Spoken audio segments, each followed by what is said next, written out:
ಬಸವ ಜಯಂತಿಯನ್ನ ರಾಷ್ಟ್ರ ಜಯಂತಿಯಾಗಿ ಮಾಡಬೇಕು ಮತ್ತು ದೇಶದೆಲ್ಲೆಡೆ ಬಸವಣ್ಣನವರ ಜಯಂತಿ ಮಾಡಬೇಕು. ಇದಕ್ಕಾಗಿ ಕೇಂದ್ರ ಸರ್ಕಾರಕ್ಕೆ ನಾವೆಲ್ಲರೂ ಮನವಿ ಮಾಡಬೇಕು ಮತ್ತು ಬಸವೇಶ್ವರ ಪಂಚ ಕಮಿಟಿಯವರು ಬಸವ ಜಯಂತಿಯನ್ನ ಬಸವ ಕಲ್ಯಾಣದಲ್ಲಿ 3 ದಿವಸ ಅದ್ದೂರಿಯಾಗಿ ಆಚರಿಸಬೇಕು. ಇದಕ್ಕಾಗಿ ರಾಜ್ಯ ಸರ್ಕಾರಕ್ಕೆ ಮನವಿಯನ್ನ ಸಲ್ಲಿಸಬೇಕು. ಅದೇ ರೀತಿ ಪುರುಷ ಕಟ್ಟೆ ಅರ್ಧಕ್ಕೆ ನಿಂತಿದೆ, ಅದರ ಜೀರ್ಣೋದ್ಧಾರಕ್ಕಾಗಿ ಇಲ್ಲಿನ ಶಾಸಕರು ಧ್ವನಿ ಎತ್ತುತ್ತಿಲ್ಲ, ಕೂಡಲೇ ಧ್ವನಿ ಎತ್ತಬೇಕು ಮತ್ತು ಬಸವೇಶ್ವರ ಪಂಚ ಕಮಿಟಿ ದೇವಸ್ಥಾನದ ಸದಸ್ಯರೊಬ್ಬರಿಗೆ ಬಸವ ಕಲ್ಯಾಣ ಅಭಿವೃದ್ಧಿ ಮಂಡಳಿಯ ಸದಸ್ಯರನ್ನಾಗಿ ಮಾಡಬೇಕು. ಬಸವ ಕಲ್ಯಾಣಕ್ಕೆ ಹತ್ತಿರವಿರುವ ಮಹಾರಾಷ್ಟ್ರ ತಾಂಬೋಳ ಗ್ರಾಮದಲ್ಲಿ ಎಸ್ಪಿಟ್ ಅಡ್ಡೆಗಳು ಹೆಚ್ಚಾಗಿದೆ, ಅದರಿಂದ ಬಸವ ಕಲ್ಯಾಣಕ್ಕೆ ಕೆಟ್ಟ ಹೆಸರು ಬರ್ತಾ ಇದೆ. ಇದಕ್ಕಾಗಿ ಇಲ್ಲಿನ ಶಾಸಕರು ಮಹಾರಾಷ್ಟ್ರದ ಮುಖ್ಯಮಂತ್ರಿಗೆ ಭೇಟಿಯಾಗಿ ಅಲ್ಲಿನ ಕಾನೂನು ಬಾಹಿರ ಚಟುವಟಿಕೆ ನಡೆಯದಂತೆ ಮನವಿ ಮಾಡಬೇಕು. ಅದೇ ರೀತಿ ಬಸವ ಕಲ್ಯಾಣದಲ್ಲಿ ವೈಶ್ಯವಾಟಿಕೆ ಹೆಚ್ಚಾಗಿ ನಡೆಯುತ್ತಿದ್ದು ಇದಕ್ಕೆ ಕಡಿವಾಣ ಹಾಕಬೇಕು. ಬಸವ ಕಲ್ಯಾಣದಲ್ಲಿ ಕೆಲ ದಿನಗಳ ಹಿಂದೆ 2 ಸಮುದಾಯಗಳ ನಡುವೆ ಗಲಾಟೆ ಆಗಿದೆ, ಆದರೆ ಅದು ಮತ್ತೆ ಮರುಕಳಿಸಬಾರದು. ಯುವಕರು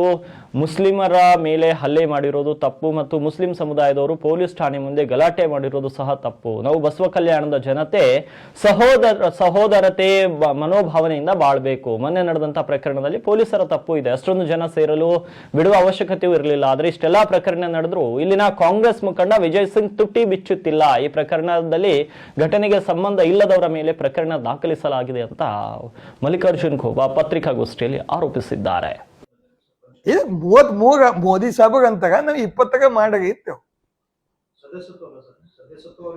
ಕೊಟ್ಟಿಗೆ ಮುಂದೆ ಚುನಾವಣೆಗೆ ನಿಲ್ತಾಗಲ್ಲ.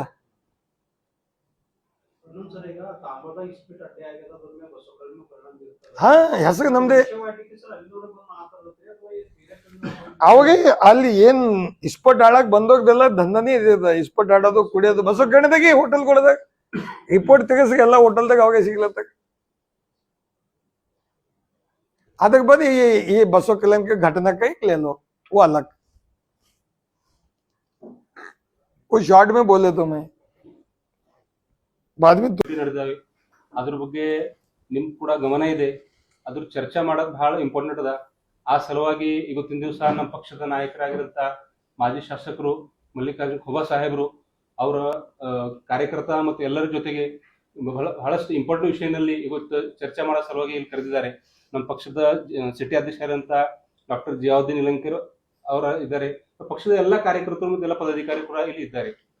ಇವತ್ತಿನ ದಿವಸ ಪತ್ರಿಕೆಗೋಷ್ಠಿ ಕರೆಯೋದ ಮುಖ್ಯ ಉದ್ದೇಶ ಏನಂದ್ರೆ, ನಮ್ಮ ಮುಂದೆ ಇಂದಿದ್ದ 2 ದೊಡ್ಡ ವಿಷಯಗಳು ಅವ. ಆ ವಿಷಯದ ಬಗ್ಗೆ ನಾವು ಚರ್ಚೆ ಮಾಡಬೇಕು ಅಂತ ನೀವು ಎಲ್ಲರಿಗೂ ಕರೆದಿದ್ದೀವಿ.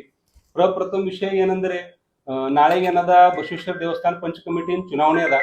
ಆ ಚುನಾವಣೆ ಬಗ್ಗೆ ಏನ ಚುನಾವಣೆ ಹೆಂಗ್ ಆಗ್ಬೇಕು ಮತ್ತು ಅದ್ರ ಏನದ ನಮ್ಮ ಏನ್ ಸಮಾಜ ಅಂತೂ ಮತ್ತು ಈ ಭಾಗದ ಜನರಂತೂ ಏನ್ ಅಪೇಕ್ಷೆ ಅದ ಆ ಕುರಿತು ಕೂಡ ಇವತ್ತು ಸನ್ಮಾನ್ಯ ಮಲ್ಲಿಕಾರ್ಜುನ್ ಖೋಬಾ ಸಾಹೇಬರು ಅದ್ರ ಬಗ್ಗೆ ಚರ್ಚೆ ಮಾಡ್ತಾ ಇದ್ದಾರೆ. ಮತ್ತು 2ನೇ ವಿಶೇಷ ಮಾತೇನಂದ್ರು, 70 ವರ್ಷ ಆಯ್ತು ಬಸವ ಕಲ್ಯಾಣದಾಗ. ಯಾವಾಗ ಹಿಡಿದು ಆಜಾದಿ ಆಗ್ಯದ ಆವತ್ತು ಹಿಡಿದು ನಮ್ಮ ಬಸವ ಕಲ್ಯಾಣ ಅಂದ್ರೆ ಗಂಗಾ ಜಮುನಾ ತಹಸೀಬ್ ಅಂತ ಇಡೀ ವಿಶ್ವಕ್ಕೆ ಏನದ ಮಾನ್ಯತೆ ಸಿಕ್ಕಂತ ಕ್ಷೇತ್ರ ಅದ. ಈ ಕ್ಷೇತ್ರದಲ್ಲಿ ಮಾನ್ಯ ಗಲಾಟೆ ನಡೀತು. ಈ ಗಲಾಟೆ ಈ ಕ್ಷೇತ್ರಕ್ಕೆ ಏನದ ಎಲ್ಲರ ಕಲಂಕಿ ಮಾಡಂತ ಏನಂತರ ಸ್ಥಾನ ಹೊಂದಿದೆ. ಆ ಸಲುವಾಗಿ ಏನು ಕಡಿಮೆ ಪರಿಸ್ಥಿತಿ ಅದ, ಈ ಪರಿಸ್ಥಿತಿ ಬಗ್ಗೆ ಸಂಪೂರ್ಣವಾಗಿ